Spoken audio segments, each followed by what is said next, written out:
Good morning from Panhandle Outdoors, America's only daily outdoor TV show. Your source for fishing, hunting, and information for folks who enjoy the great outdoors. Now sit back, relax. It's Panhandle Outdoors.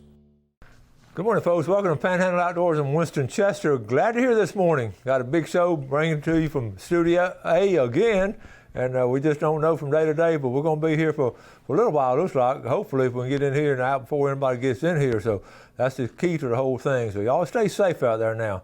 Looking at the weather today, it's going to be high again, up into the 90s, 98 here. I haven't mentioned the heat index much this summer. It's been well over 100 throughout most of the Panhandle the last couple of weeks, and y'all know that. A low 77. Water temperature right at 89 degrees, just like yesterday.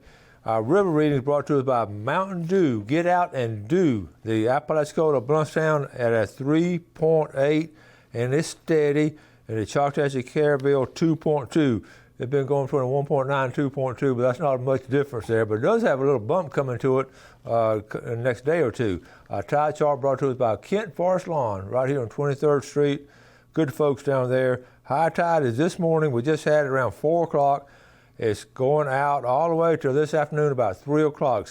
Decent tide, nothing to write home about, but this coming weekend is going to be some really strong tides.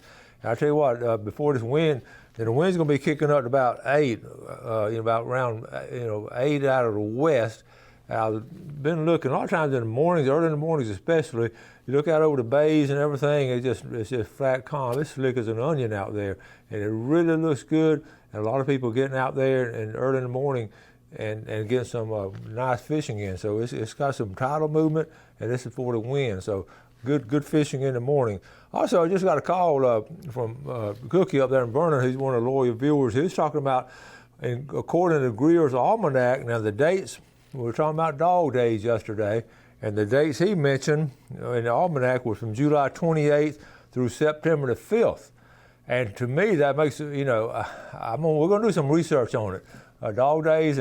But he said his grandmother used to always say that if you didn't hear the birds singing, it was dog days, which makes a lot of sense. It's just so hot out there. So, we're way down here on the southern end, and, it makes sense that here in Florida, you wouldn't have the same dog days that would have in, say, Montana or something. So that's interesting. So we may still be in dog days. So y'all thought you got that up yesterday. Let's take a break and we'll be right back.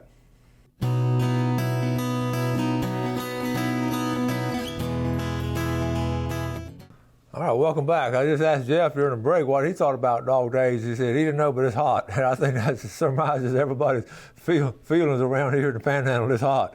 Let's start off with some good pictures. I thought this was funny. You might not read the whole top. Truck for sale in these parts. Serious inquiries only. You see so much stuff for sale now all over the internet, and I get a kick out of some of it. Speaking of trucks, I bet he wishes he had a truck right about now. If he had a truck, he could put that board in the back of the truck instead of holding out the window. Sometimes you wonder. All right, let's get into some serious pictures. Becky Bird and her husband David Bird. Becky, I think, caught all of those. Good job. That was a good fishing trip. David Bird and Becky Bird. That's good outdoor people out there. Good folks. Good to see y'all catching those fish. How about old Barrett Starling? How about young Barrett Starling? Dad sent me this, 8 years old. He caught this in North. I said, great catch. How old? And he said, 8 years old. I got 2 pictures to show you. One was this in North Bay, and then one up in the Sandhills. Check that out. Is that not a great picture? That's a framer right there, big old smile, and big fish. And also, guess what he has on? That life jacket. That's just a perfect picture right there. Good job. We're gonna have to get old Barrett to come on the show and tell us how he caught these back to back like that. All right, Larry Snellgrove talking about catching big fish. Larry's a loyal viewer down there in Mexico Beach, and what a nice grouper. Good job, Larry Snellgrove. Braden Harris, this is one I was talking about yesterday. This is another picture of this. I was just so proud of these boys, and here's a better picture. Again, I showed it yesterday. I want to show it again today because what they did, that's the first place local boys in the Emerald Coast Redfish Circuit. Okay. And of course, we've had Trevor on before. He's a good fisherman too. Down here at Howard Creek, all my buddies down at Howard Creek, be careful. You know what that is. You can tell right away. That's a black widow, and they're moving around this time of year during the dog days. Be careful out there. Okay, this was I talked about yesterday. The American Legion doing this fundraiser for their youth drive. They do a lot of stuff for the youth. Be this Saturday at 4 p.m., $10 per plate, drive up. I'm going to show you a picture of it. That looks good, don't it? Tom Martin and his crew will be cooking that. And there's a phone number right there if you want to call ahead of time and order it, 774-0231. Like I said, I'm going to get one for Saturday and one for Sunday. I may get one for Tuesday. All right, Michael sent this to me. Okay, well, let me tell you what we're talking about. We were talking about Coast Guard auxiliary, how they do the boat inspections. He just sent this to me. We're not allowed to do a ramp day. Remember, they used to meet us at the ramp, drive your boat up a ramp, and they'll give you a courtesy check. And it's really neat to do that, but now with the COVID, they're not allowed to do that. But he said what we can do, we can make appointments to inspect the boats using a correct protocol. So you can call them out there, and if someone wants an inspection, they can request it on the internet. So actually go to the internet to the Coast Guard Auxiliary. And I'll try to, in fact, show this here, Jeff. I don't know if this is, there's a phone number right at the bottom left-hand corner would be, I'd just call that phone number right there, 704-7234. Can y'all see it right there? If you want them to come to the house and just make sure your boat's safe and everything. All right? All right, let's see, that's, got that. I think that's all. I do want to show, I've been talking about boat ramps and all. I was out the other day. Let me explain to you this boat ramp. We're talking about Carl Gray boat ramp a lot. On the other side of the bridge is also a boat ramp. I don't talk about it very much because it's not really big area, sort of hard to get in and out. But when I walked down there 2 days ago, it's really, they're making it a little bit bigger, and they've redone the parking lot. So here's some pictures of it. I'm at the Hathaway Bridge down on the bottom there. On the left side, I'm looking toward the beach. On the left is a bay. We're looking straight toward the Navy lab, okay? So the ramp is to my left. All right, now, let's go. This is a ramp right here. Now, you see, it's not a big ramp. It's just, one boat in and out. Again, that's looking out toward the Navy base from the Hathaway Bridge. But the parking lot's in decent shape. Here's the parking lot here. You can see, you can park it on the side. That's a condo to the right at the foot of the Hathaway Bridge, so it's on that side. Well landscaped, got the palm trees and all. And you can park it on the side, so you can get quite a few in there. A lot of kayakers use it. So now let's look the other way. We're looking toward Panama City from the boat ramp. And they're just finishing up now. And what this, around those palm trees, you can park there. You do this great kayak launching over there to your right. But right here, the old timers used to walk before it even paved. The old timers would walk down past those old trees before those trees were even planted and go to the left and get up under that bridge on that seawall. And you're talking about catching some mullet. They would wear them out in September and October right there. That's one of the hottest spots in the Florida Panhandle for catching mullet. So I let the secret out of the bag. And when they're coming through there, you got to know how to throw a net. You want a big net. But that's also good fish. You can catch redfish and everything. So if you don't have a boat, you can park there and drive over there and fish. Okay, let's take a quick break and we'll be right back.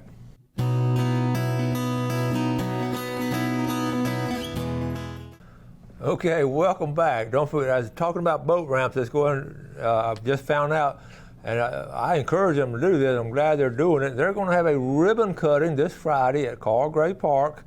Now, it opens up this Friday.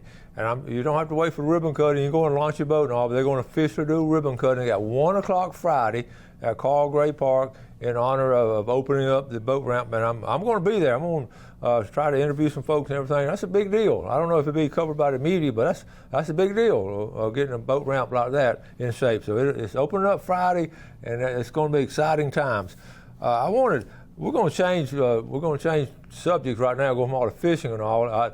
I walked to my garage yesterday, in the corner of my garage, this is my walking stick. When all my hiking years, I used to enjoy hiking the Appalachian Trail a lot. And I keep this, and I probably won't need it for long, just walk down the road with it, but it's just special to me. It brings back a lot of warm memories. I started thinking about the Appalachian Trail, and I was wondering, I was thinking about some of y'all, this time of year, It's great to go to the mountains. Y'all know what I'm talking about.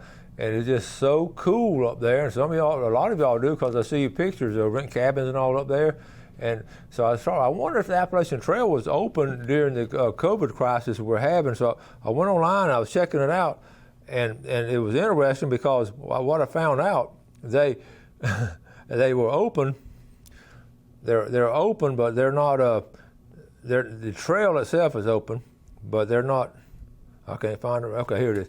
Okay, the trail itself is open, but the shelters are closed. Now, if you don't know what I'm talking about on the shelters, you'd walk about every 8 to 10 miles or whatever. Well, not every, every now and then they have like a plateau area that's just natural there, like a little grassy area, and they built some sort of shelter, very, very rough. Just, all it is just a roof and actually just to get you, and a little bit of a wall to keep you out of the wind, and a board floor. But it's still better than sleeping on the ground. So, and a lot of times they were already occupied by the time we got there. We didn't use them. We used them a couple of times in real cold weather. Also, every now and then they have sort of outhouses set up, but all that stuff's closed now. So if you're going up there, you can still hike, but you're gonna have to really rough it like it was originally intended. And I looked on their website. I saw these pictures. Some hikers still, despite the coronavirus, some hikers still going. These two girls right here, I don't know them, of course. They actually started in February. Here's a picture of them also. That's them starting. They started in February, and there was a through hiker. They went all the way through, which is at 1,100 miles, and they made it by July 4th. Completed their hike on July 4th. So that hats off to them, and that is quite a challenge doing that. And I really, I would, if you were interested in it, I would recommend the North Georgia part, and especially going through the Great Smoky Mountains. I've done some of those hikes twice, 3 times with some of them. It's really, really neat. And if, you could go like 3 to 4 days at a time, or 1 or 2 days, but it's a lot of fun. It's a memorable lifetime experience. So I'd recommend getting the old stick and all. Alan Harris and I and his brother and a group of us would go a lot. Then we started taking kids from our church for a couple of days, and that was always interesting. Our youth group would take them, and some of them learned how to pray on the trail. But anyway, hiking's a lot of fun. Okay, let's move on. I got all kind of stuff we got to talk about. I got the Appalachian Trail. The scallop on a dive flag. Let's jump from the mountains back into the water. The St. Joe Bay. The dive flag. I want to look up the rules, make sure you understand what the dive flag is. In fact, we're going to read it from what they're telling us. Okay, the dive flag right here. This is off their website. Remind scallopers to stay safe. Divers down flag. Just straight from them. That's why I want to show it up here. A diver. The top paragraph. It's displayed from water. It must be, 12 by 12. Okay, read the second one. Excuse me. 300 feet of a properly displayed driver down flag. I'll let you go and read it. Okay. Excuse me. So anyway, you got to have the flag up. But read that bottom sentence down. The boat operators traveling within 300 feet, that's the length of a football field, or in open water, they must, right here, they must slow down, slow to idle speed. Always remember to properly slow diver down devices when divers and snorkelers have exited. So you need to stay within 300 feet, within 100 yards of your boat. And years ago, everybody sort of spread out and just went, including me, just went all kind of places. As it gets more crowded each year, it gets a little more crowded, more packed in there. You really need to stay close to your boat. And especially if you're one of those persons like me, if you're going to dive down and stay down it seems like 2 or 3 minutes, but it's not that long. And then all of a sudden pop up and people coming through there. 90% of the boat operators are really good about looking out for everybody and all, but I've seen them actually fly through there. Some people just fly through there. So be careful and make sure you got a diver's flag. Make sure it's the tallest point on your boat. You got to stick above it. And what we do now, we use bungee cords and all. If you don't have a rod holder, sometimes you put them in a rod holder, And if you're not careful, we put an umbrella also in a rod holder. Sometimes that wind is sort of bring it back and forth. It can crack some of those little fiberglass rod holders. Okay, let's take a final break and we'll be right back.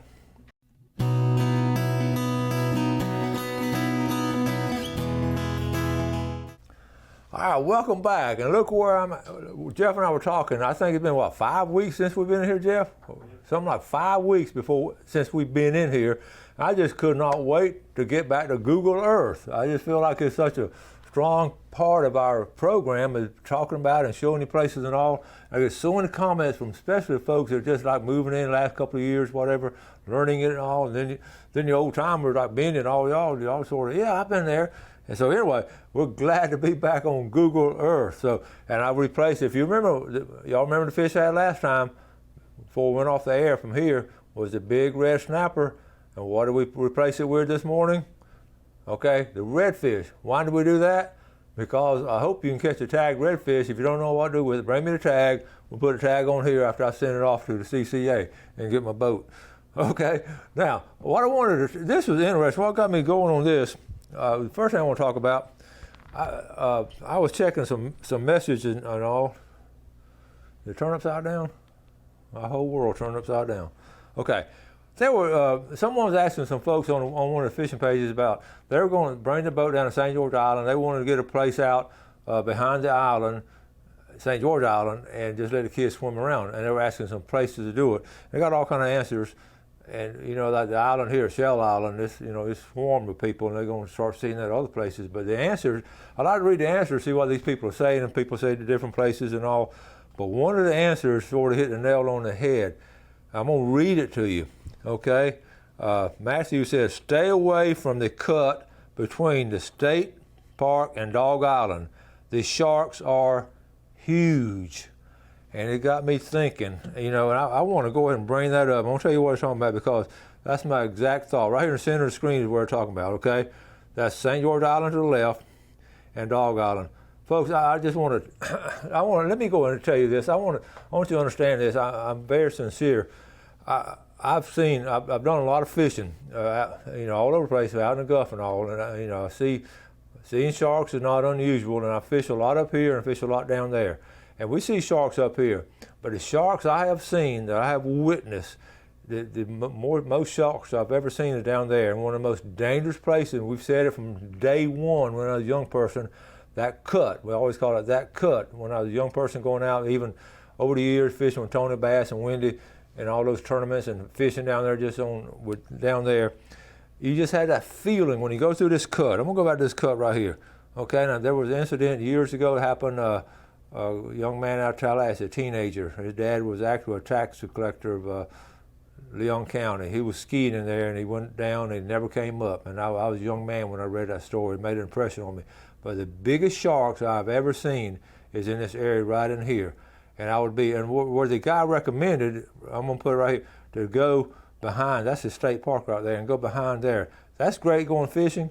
You couldn't pay me to swim back there. I would not, anywhere in that area in there, I would not swim. I don't even get out in the Gulf. I wouldn't even get out in the Gulf on St. George Island, especially down toward the east end. And this is Carabel and all down in this area down in here. Okay, so. It's just that particular area, that's their sea quarter. Look at that, north there, Tate's Hell, then you got sharks. That particular area is sort of the last wild place where you really got, the big bears, and you used to have the panthers and the huge sharks. And up here, we're more, I don't know, I just feel like the sharks going up here, it seems like they're more tame, and you don't see that many attacks. You saw that bite like a week ago over there, but the sharks, the ones we've seen out there, they just seem to have a disposition, just kind of over meanness and all. We brought them up to the water and everything. So anyway, so let's move on. Let's go to a more positive aspect. Let's get over here. Let's go on past St. Vincent Island. Obviously, the second worst place would be right there in the center of this screen. We see St. Vincent Island. We're coming in right there. Okay, and then, but I want to go, let's go over here to St. Joe Bay. Okay, let's get up here to St. Joe Bay. Let's talk about scalloping this weekend. We mentioned this on the show the other day. I want to zoom on in to what we call Black's Island area. Okay, right there in the center of the screen is Black's Island. Okay, and you have channels. And I was talking to some folks, and all there on the south part of the screen, those are grass beds, and they've really been damaged a lot. Actually, the St. Joe Preserve is trying to doing some planning and all, trying to get St. Joseph Bay State Buffer Preserve, which is temporarily closed, but the trails are open now. Over to the right, the trails are open, but these grass beds. You see the channels, and also you can put your kayak. You don't have to have a boat. Right in here, okay. You can put your kayak in. I'm put right in the center of the screen. This is where the rocks are, what we call a stump hole. They call it a lighthouse bayou. We always call it a bayou. But you can put your kayaks in here. Saturday morning, they're going to be, I promise there'll be a line of people there, and you just paddle out in that area, okay, all through this hammock. So between there and Black's Island, that whole area on the southern part of the screen there is going to be some really good places to go. We were talking about it yesterday, the process of going through it, and make sure you have, everything. But on a kayak, you still have to have a diving flag. If you're just wading out there, you got to pull a diving flag with you. So make sure you have that diving flag. That's one of the first things that, and rightfully so, FWC guys will be looking for, those diving flags. So we're going to talk more about it. I know we anticipated, like I say, I only have one report. It was not a good report, but again, that person could have been in a different area, so we don't know. But I'm afraid, so many people went last year and were so successful. Everyone became an instant expert in scalloping, and we've done that before too. And then the next year, remember what we talked about? Every 4 years, if you've been on the show a long time watching it, we show that chart every 4 years how during presidential elections, how things work out. And I try to pull out some of the charts. They don't do the bar graph anymore, but in the past, that bar graph was, every 4 years had that dip and up. Okay. And every year a presidential election, so this is this time for that kind of stuff to happen. So anyway, we've got to start wrapping things up. I got a lot more. We got a big show lined up tomorrow. I'm going to show you some video on scalloping tomorrow. So let's wrap it up for today. As always, we ask you to do something good today for your fellow man, and enjoy the great outdoors, and be careful and stay safe, and do something good. Have a great day. See you later. Thanks for watching America's only daily outdoor TV show, Panhandle Outdoors with Winston Chester, featuring hunting, fishing, and other activities and information to help you enjoy the great outdoors. Join us next time for Panhandle Outdoors.